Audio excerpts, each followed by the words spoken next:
What's up, everybody? Welcome to part two of my CD recap. This is your boy Reg in the building. I'm just going to show y'all my next couple of shelves of CDs and things of that nature. So check this shit out. All right, first we got Tony Braxton. This is the debut self-titled album that came out in 1993 on LaFace. Very dope album. Classic album if you ask me. I mean, another sad love song, Breathe Again. How Many Ways? I mean, R. Kelly remix is fire in my opinion. So yeah, definitely very solid album. Then 3 years later, she came out with the Secrets album that came out in '96, which Secrets was a cool album. I like this album. A lot of fans call this her best album in my opinion, which I'm not really gonna get mad, but to me, I kind of prefer either her debut and the Heat over this because you can tell like LaFace was trying to be heavy on the ballot. They were trying to like go for that Mariah money and stuff like that, but that does not take away from the album and stuff. Unbreak My Heart, which I am so tired of that song. You're Making Me High, Let It Flow. Very dope album. Then you want to get to 2000 with the Heat. In my opinion, probably arguably her best album in my opinion. This album right here definitely had a lot of joints like He Wasn't Man Enough, Spanish Guitar, I'm Still Breathing. Yeah, very solid album. Then we got Brand Nubian's debut album, One for All, which came out in 1990. Again, another classic album. Grand Puba, Sadat X, Lord Jamar, DJ Alamo. Yeah, man, this album has songs like Slow Down, Ragtime, Dance to My Ministry. Classic album in my opinion. This should be owned by every hip hop head. 3 years later, they came out with the In Gotta Be Trust. This is the first album that they've done without Grand Puba. Lord Jamar and Sadat X definitely did their thing with this joint. Oh, I forgot to mention Alamo left with Puba too. So, in my opinion, I kind of prefer this over the debut. This is probably arguably my favorite album from them. Well, this one, next to this one, and Time's Running Out, which was the original Foundation. Since I like the song album for Love Me or Leave Me Alone. The Travel Jam, love that track. Past the Gat. I mean, they definitely went in on that fucking album, and they definitely held their own too. They held their own, after Grand Puba left and whatnot, because I know a lot of people want to say that it gave shit to that album. People want to give shit to the album because it was like no Puba, but hey, can't please everybody. Yeah, I'm gonna sit down because my feet are getting a little tired. I've been on my feet all day. Then we're going to get Brother Lynch Hung's Season of the Sickness. This came out in 90, I want to say 95 this came out. Very dope album. This is the horrorcore classic right here. Rest in Peace. Dead Man Walking. Welcome to Your Own Death. I mean, this, came out like 2 years after his first EP, Too Deep. So, must have in your collection. All my Brother Lynch Hung fans.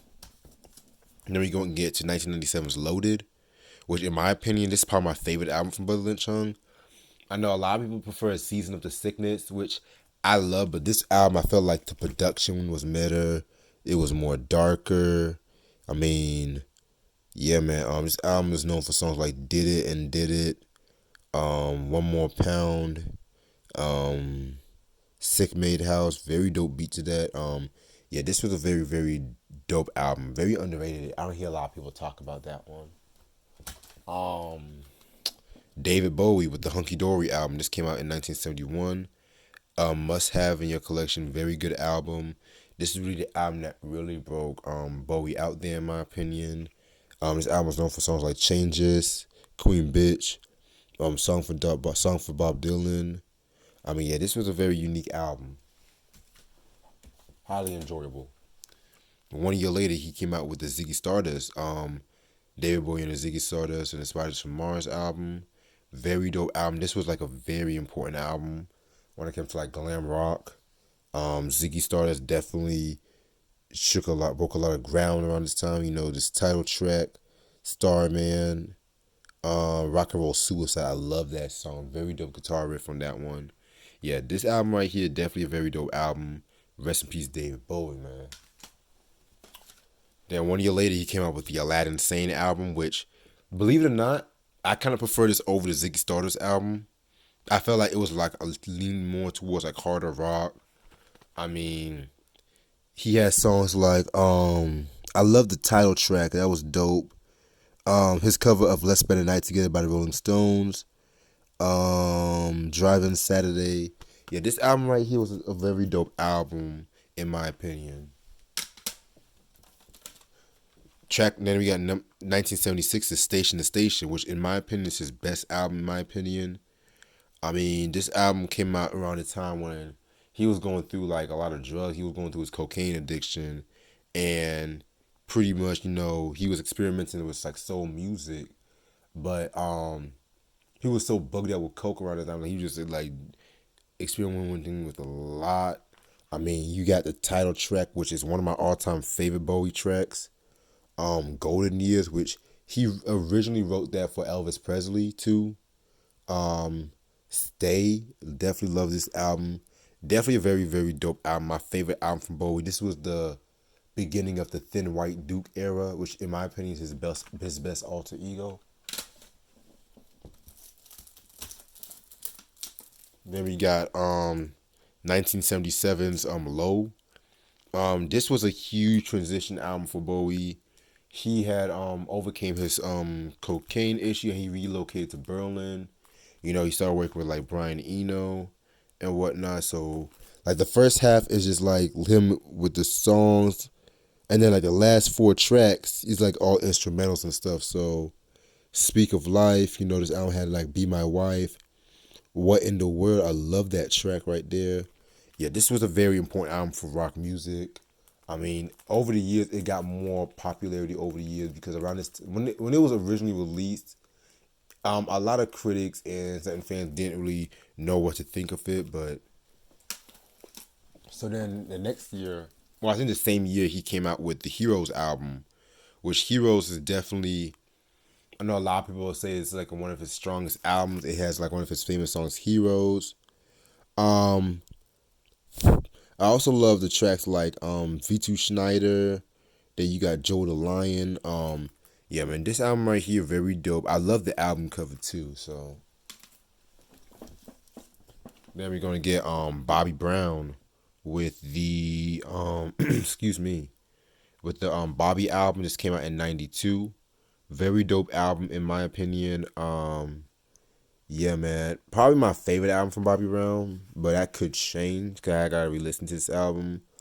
I mean, Humping Around, Something in Common with Whitney Houston. I mean, Two Can Play That Game, Getaway, Good Enough. Like, very, very dope album. Bobby Brown, definitely his last great album in my opinion because I never really cared for the Forever album. I got Chris Brown with the Exclusive album. This came out in 2007. Pretty solid album. This was like his second album. This was known for songs like Kiss Kiss, Wall to Wall, Give Me What You Got. Wait, was that a single? Oh no, not yet. Take You Down. Yeah, this was a very big album back in '07. I mean, yeah, man. Chris Brown, Exclusive. Nice R&B. Then we got Foxy Brown with the Il Na Na, her first album that came out in '96. A very dope album, classic album in my opinion. Trackmasters was all over this. You had songs like Holy Matrimony, you had If I, you had The Promise with Havoc. Very dope album. Let me charge my phone before this shit starts dying and stuff.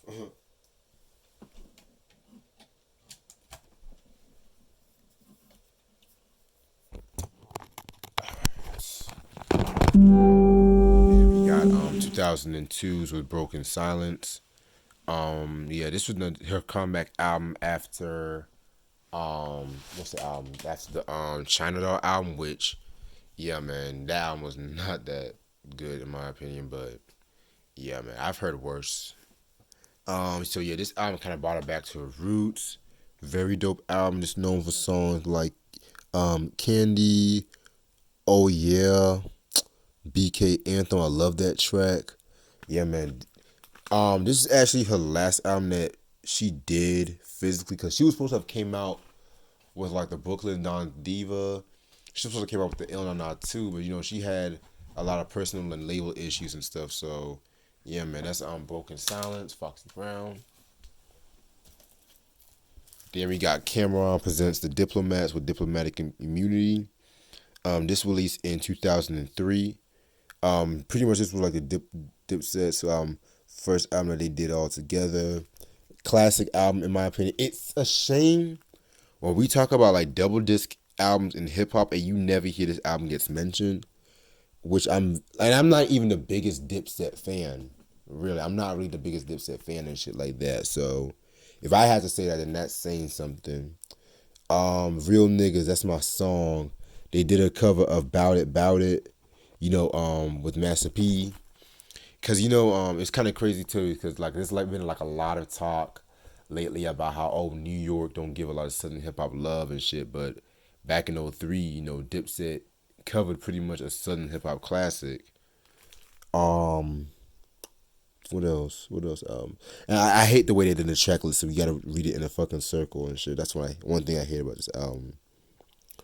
Who Am I? Who I Am, excuse me. I Really Mean It. Yeah. Very dope album.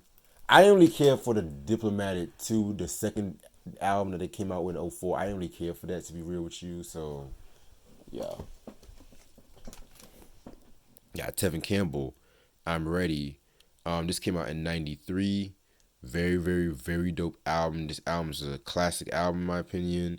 This was like him maturing, because his first album was dope. It had a lot of like New Jack Swingish kind of song. But this album, he went for that more contemporary R&B sound. Everyone knows Can We Talk. Everybody knows I'm Ready. But to me, my all-time favorite track was Shh. It's crazy too because Prince, he had that version on the Gold Experience, but when this album came out, it had some little controversy because of how mature some of the ballads were, some of the content, and mind you, he was like 16, 93 when that album came out and stuff like that. So yeah, man, that's pretty much Tevin Campbell with I'm Ready. Oh boy, I got Tisha Campbell with a Tisha album '93. I really just got this album for YouTube purposes. I really don't care about this album. I mean, yeah, this is fucking Gina for Martin. I mean, she can sing, but that album was not. They were trying to make her like a Whitney Houston with that. Then we got the classic Capone and Noriega, The War Report. This came out in '97. I've talked about this album countless times recently. Very dope album. I mean, Capone Bone. I mean, Live On, Live Long.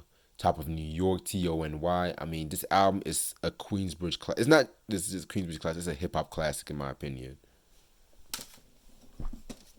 Capadonna, the Pillage album. This came out in '97 as well. Wait, '98. Excuse me.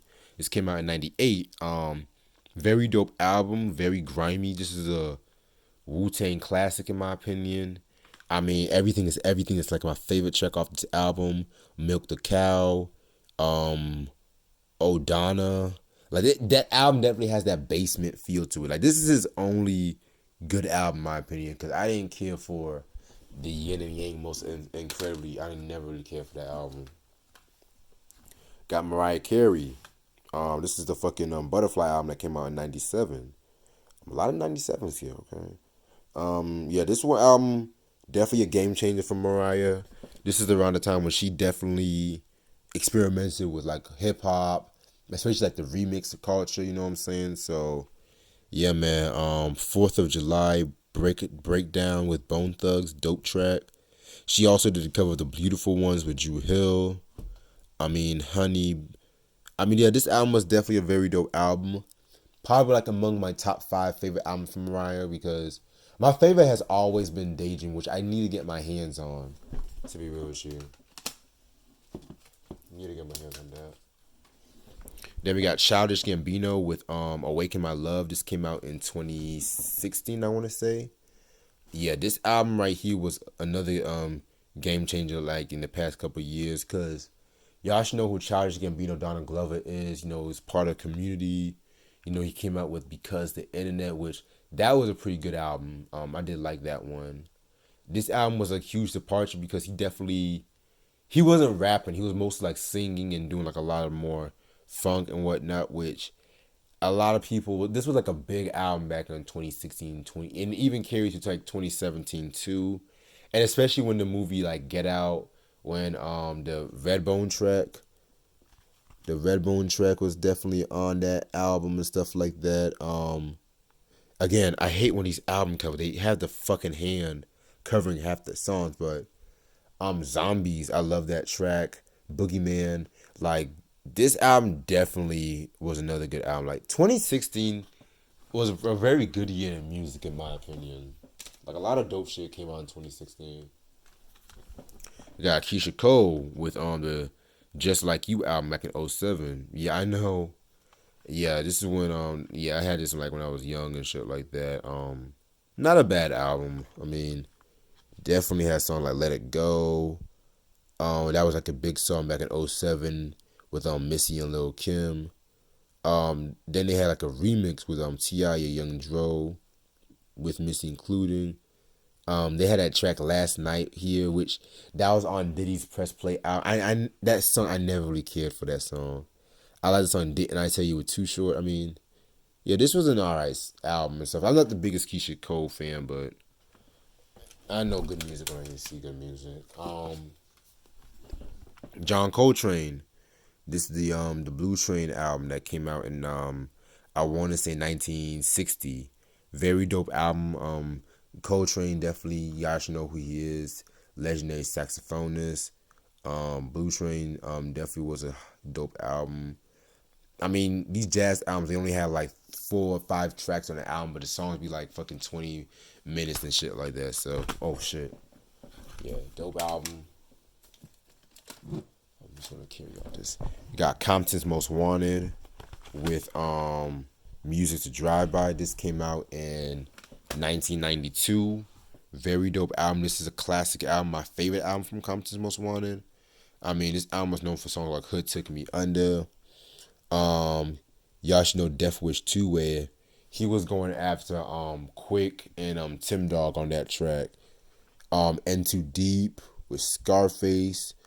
Who's Fucking Who, which was again another like Tim Dog diss. Yeah, man, very, very, very dope album, classic album. I mean, this whole production was a lot more cleaner compared to like the first two and stuff like that. Cause you know, 8 pretty much had to carry on this album and stuff like that. Cause you know, I want to say Mike T, who went to prison like around this time and stuff like that. So yeah, Compton Most Wanted, Music to Drive By, classic album. Then we have Common Sense with the Resurrection album. This came out in 1994. A little trivia. This is actually the I want to say it's like the 96, 97 reissue because in the OG copy it had Common Sense, but then when he re-released it to avoid copyright because some reggae group with the same name Common Sense definitely I think they sued him or something like that. So yeah, but back to this album, dope album. This album kind of grew on me over the years, to keep it a buck with you, because I know like this album has like a lot of dope classic Jones. Like I Used to Love Her, which I love that track even to this day. That was a track that started the whole beef with Ice Cube and stuff. Resurrection, but I know when I first heard it, it never really grabbed me a lot. But now over the years, I can tend to like it. I kind of prefer the One Day It'll All Make Sense album over this album, which that's kind of a controversial thing to say, but I'm explaining to you why. Because this album right here, One Day It'll Make Sense, was a very dope album. He definitely went mature with some of these topics. The production was a lot more cleaner and stuff like that. You had songs like Gaining One's Definition. You had Real Nigga Quotes. You had the fucking Stolen Moments trilogy was just amazing and stuff like that. Probably one of the best storytelling songs in hip hop history. Like, Common definitely did his thing, and you could tell this was like a precursor to what was to come. And again, another 3 years later, he came out with the Like Water for Chocolate album, which another very dope album from Common. I mean, this album was the first time he worked with the Soulquarians, Questlove, Erica, all that shit. A film called Pimp. I love that track with MC Light. Then you have The Light. Oh, excuse me. I'm tired, excuse me. Then you have let's say The Sixth Sense with DJ Premier. Very dope beat from Primo. Very good album in too. So this is Common, Like Water for Chocolate. I don't have a copy of Electric Circus, so then after that he came out with the B album. Very dope album. This came out in 2005.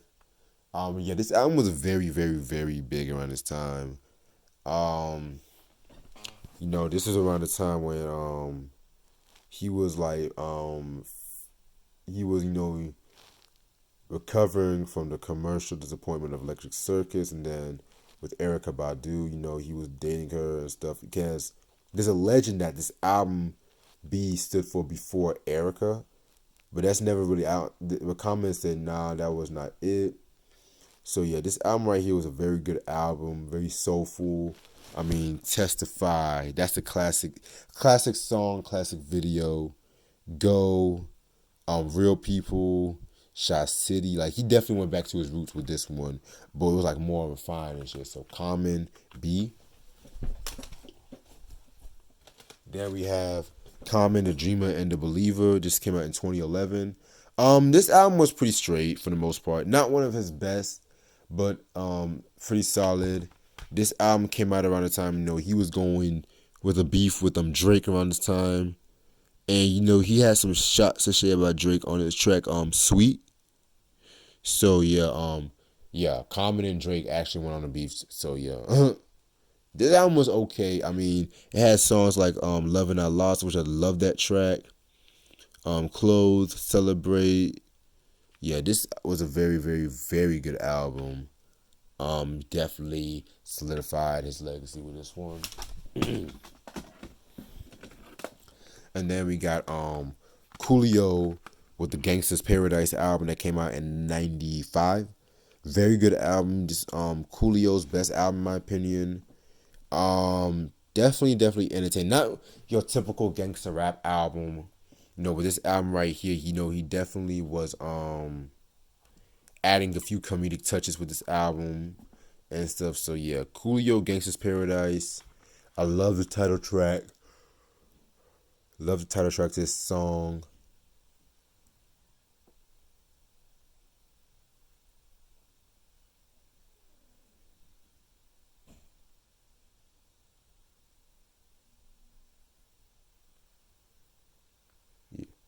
Yeah, I love the title track to this song right here. Singles, I want to say Too Hot was a single. I want to say Something New. Yeah, it's been a while since I peeped this album. His last good album, in my opinion, I didn't care for everything after, like My Soul. I feel like it got way too commercial after Gangsta's Paradise and stuff like that. I'm more of a fan like It Takes a Thief, the Gangsta's Paradise, even the stuff that he was doing back with Dub C and the Mad Circle and stuff too. So Coolio, Gangsta's Paradise. Alright, since I'm getting a little tired, I might just do this one other shelf right here, and I might just use this shelf and while I talk about certain stuff down here, cause I'm really getting a little tired and stuff. Then we're gonna get into Cream with the Discretionary Gears album. This came out in 1967. Yeah, classic album. Very, very dope album. It's either this album or the Wheels of Fire album that I'm kind of torn which this is the better one. But this one was pretty much the most important because, this kind of like was released around the time the whole psychedelic rock and whatnot. Singles albums known for, Sunshine of Your Love, which they've written in tribute to Jimi Hendrix and stuff like that. Strange Brew. Tales of Brave Ulysses. Yeah, this was a very good album. Expect a review on this album. That's all I gotta say.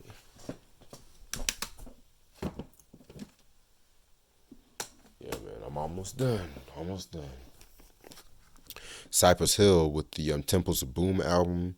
This was the third album, in my opinion, the best album, in my opinion.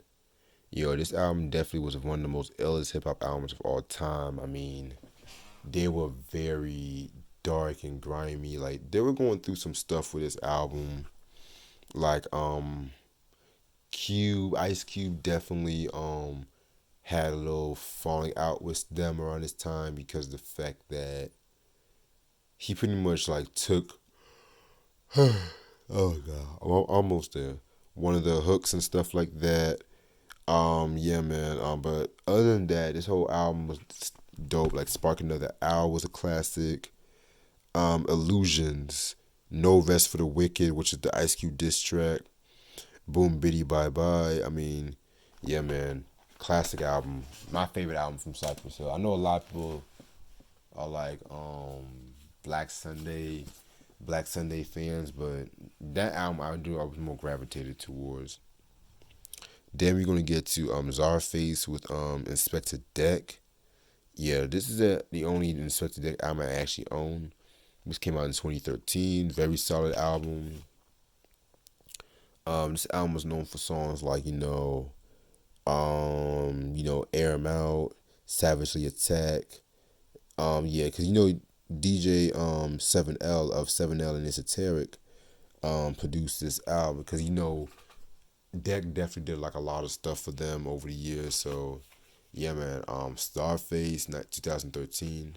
I definitely got to hear like the other albums of the series and stuff like that too. So then we're gonna get D'Angelo, my man D'Angelo with Voodoo, which came out in 2000. Man, this is a very beautiful album. I can't even pick which D'Angelo album is my favorite some days, but if I was to pick one, I'll probably say this one album right here, cause he definitely did his thing with this one. Everyone knows about Untitled. How Does It Feel? Which that was a big song back in 2000. Mostly because like the video and stuff like that. Because video features D'Angelo naked, and he kind of struggled with that throughout his career and whatnot. What other albums? What other songs? Player. Send It On. I love that track. Left and Right featuring Method Man and Redman, dope track. Yeah, man, this was a very, very, very good album. Voodoo, definitely a classic album. Then I want to say 14 years later, he came out with the Black Messiah album. This came out in 2014. He took a break from the music industry at the height of his success, and so I'm so sorry, I'm so sleepy. And so like with this album kind of came out of nowhere because of the fact that it was released around the time, the whole Black Lives Matter was really setting in and stuff like that. So singles, I want to say singles album was known for was, I want to say Really Love was a single. Other than those songs like Till It's Done, Betray My Heart. Yeah, man, very, very dope album. This is how you do a comeback album, pretty much. Yeah, man, I had to clear my throat a little bit. Alright, and then we have the DOC with No One Can Do It Better. This came out in 89. Very dope album, classic album. He may not be a West Coast MC, because, he's originally from Texas, but he definitely laid an impact with this album, in my opinion. Definitely very lyrical. Everyone knows that track is funky enough. The DOC and the Doctor, The Formula, I love that track. Grand Finale, which that's actually like the last time Ice Cube was actually on a quote unquote NWA track. Yeah, Dre's production on this was definitely very good. He was definitely trying to find his own groove with this album. It's kind of sad too because I want to say with the next year, he got into that infamous car accident, which kind of messed up his voice and stuff like that. So, yeah, definitely expect a review on this album and stuff. I don't know when, but I definitely need to talk about the album pretty soon. Then we have The Lynch Mob with Gorillas in the Mist. This came out in '92. Very dope album. This was Ice Cube's like proteges and whatnot. I mean, this is my favorite album from them and stuff like that. They had songs like All in My Nutsack, Gorillas in the Mist, the title track, Freedom Got an AK, Who You Gonna Shoot with That. I mean, very dope. Controversial too. So yeah, very dope. Out of Print, my favorite album from them. Then we're gonna get into the youngsters with the No Mercy album. This came out in I want to say '94. It came out. Yeah, very dope album. Very lyrical and stuff like that. It has songs like Hip Hop, Ride. It has the Put Me On, Illy Philly Funk. Yeah, very dope album. I love it. And then we're gonna get into the man, the myth, the legend, Miles Davis with the Kind of Blue album that came out in '59. Very dope album. I've seen a lot of cats call this among like one of the greatest jazz song albums of all time. He was working with John Coltrane, Bill Evans, James Cone with this one. Songs like So What, All Blues, Flamenco Sketches. Definitely was a very hot album. Very revolutionary. One of my all time favorite albums of all time and stuff like that. So then 1 year later he came out with the Sketches in Spain album. Very cool album, you know what I'm saying? Very dope. I mean, this was a little nice little continuation. You know, definitely was a good album. He had songs like Will o' the Wisps, which all my J. Rue the Damager fans, y'all should know about that track. What's the other song like Concierto de Aranjuez? I mean, yeah, this was very unique album. Definitely had like a mixture of some Afro Latino rhythms and stuff. Then we're gonna get into In a Silent Way, which is the album he came out with like in '69.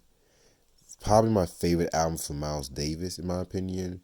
He was definitely experimenting, which people want to call like his electric period, because like that's when he was definitely working with like a lot of rock musicians, and a lot of cats in the jazz community was not really feeling that. So that he really made that into his own. So yeah, very dope album. Love it. Then 1986, he came out with a Tutu album. I know a lot of people don't really kind of have some mixed feelings when it comes to this album because he was definitely, like doing like recovering like a lot of like mainstream radio commercial songs or whatever. But this album definitely was very different. I love the production on this. Definitely has a very nice mixture of like jazz and funk and whatnot. So Miles Davis Tutu, 1986. And you know what? I'm just going to talk about a couple more. Yeah, let me. Okay, I know where to stop at. Bet. Okay. So then we're going to get into De La Soul with the 3 Feet High and Rising. Classic album. I mean, fuck Tommy Boy. Y'all should definitely pay them their fucking money, show them their respect. Other than that, this album is known for singles like, Say No Go, Magic Number, Me, Myself, and I mean, this whole album was definitely a very dope, revolutionary album. Classic.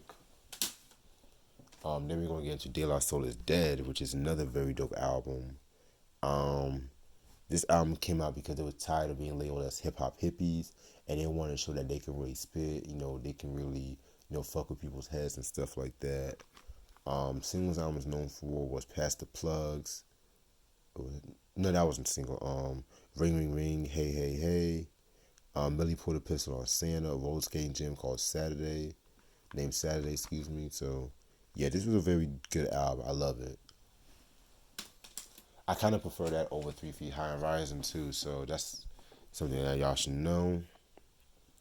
Then we're gonna get into 1993's Balloon Mind State, which that was another very very dope album. Kind of went over a lot of people's heads around this time about what they were actually talking about within the rhymes. I mean, Patty Duke, I be blowing. I am, I be blowing. I mean, it's just a very timeless album. This was like the most mature album they came out with to date. All right, let's see. Okay, I know what I'm gonna do. Okay, so I'm gonna talk about these last couple ones. There we go. 1996's De La Soul's Stakes is High. Very dope album. It's like my favorite album from De La Soul. Like they definitely was talking about like the kind of commercialization of hip hop was definitely gonna be bad for the culture. I mean, this was released around the time when the East Coast West Coast beef was going on.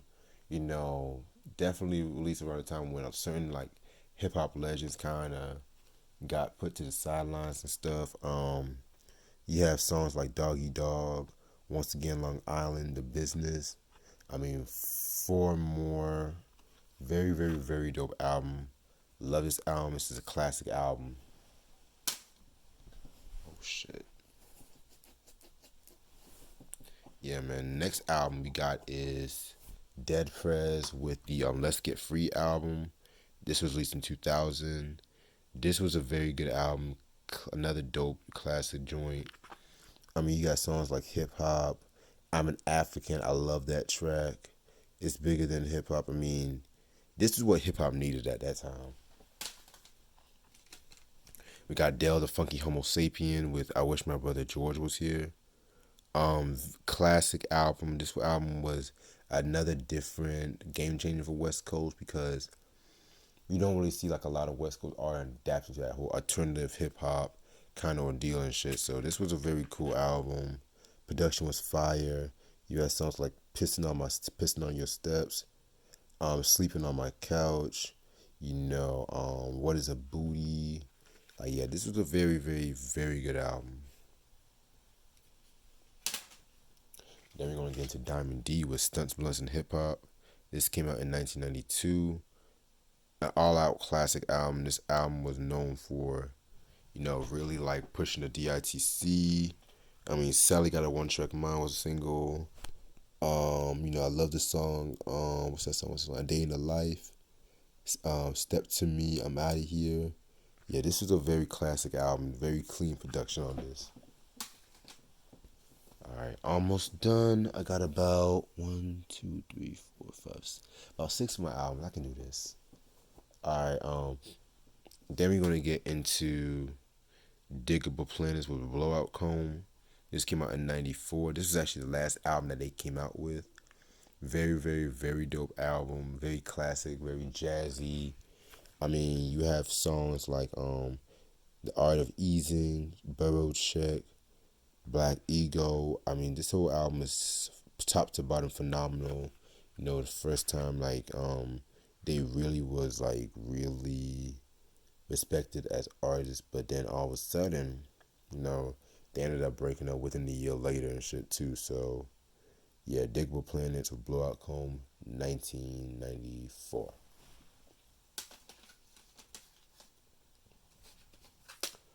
And then we got Digital Underground with a Sex Packets album. This album actually has Sex Packets and this is an EP. So yeah, very very dope album. I mean, this whole album definitely was very funky, very hilarious. Digital Underground, definitely laying the groundwork and stuff like that. Definitely, very funny, very influential. Singles I was known for was Humpty Dance, Do What You Like, Freaks of the Industry. I love that track. And you know, those sorts of same song EP, that was the first time we all heard Tupac and stuff like that. So yeah, man, this was a very, very hot album. Must have in your collection. Then we're gonna get into DJ Quick with the Quick as a Name. This came out in 1991. A very dope album, a timeless album, in my opinion. I mean, yeah, definitely like he didn't really find his real signature sound. I admit, but at the same time, this album does not need to be ignored. I feel like this album definitely was a game changer. You know, definitely put him like it definitely separated him from the pack at that time. And then we have Way Too Funky, came out in '92, which in my opinion this is the album that in my opinion he definitely stepped his game up with the production, with like the lyricism and stuff like that. You know, he was definitely putting like a lot of people on around this time too. You know, like with the whole a you know, with the Penthouse Players Click. You know, AMG dropped the Bitch Better Have My Money back in '91. So yeah, man, he was very busy around '92, and you know he was also going through his label issues too. You know, we have Safe and Sound, which came out in 1990. I want to say '95. Yeah, this was a very good album. My opinion, this is like his best album in my opinion. I mean, this is around the time when his beef with MC8 was like heating up and stuff like that. So, yeah, this was a very good album. Very, you know, very gangster. Very, excuse me, like very, very, very West Coast and stuff like that. So, Safe and Sound. And the last album I'm going to talk about tonight is DMX with It's Dark and Hell is Hot. Man, this is an album that needs no introduction, needs no mention. Everyone knows DMX's first album. I mean, love songs like Rough Riders Anthem, X is Coming, Damien One. I mean, timeless album. And this is the edition with the sampler, the Def Jam sample, the Survival of the Fittest, where you had sneak peeks of, you know, Onyx's Shut 'Em Down album, you know, the Def Squad album, Cormega, you know, the Testament, because the original Testament, y'all should know that, you know, Cormega was originally on Def Jam, you know, when after he left like the firm and stuff like that. And then LL Cool J, you know, with the Ripper Strikes Back, this track aimed at cannabis. So yeah, man, very, very, very dope album and stuff like that. And I'm gonna actually end up right here. Thank y'all so much for watching. Hope you guys have a very, very, very safe Thanksgiving holiday, and I will see you guys when I see you. Peace.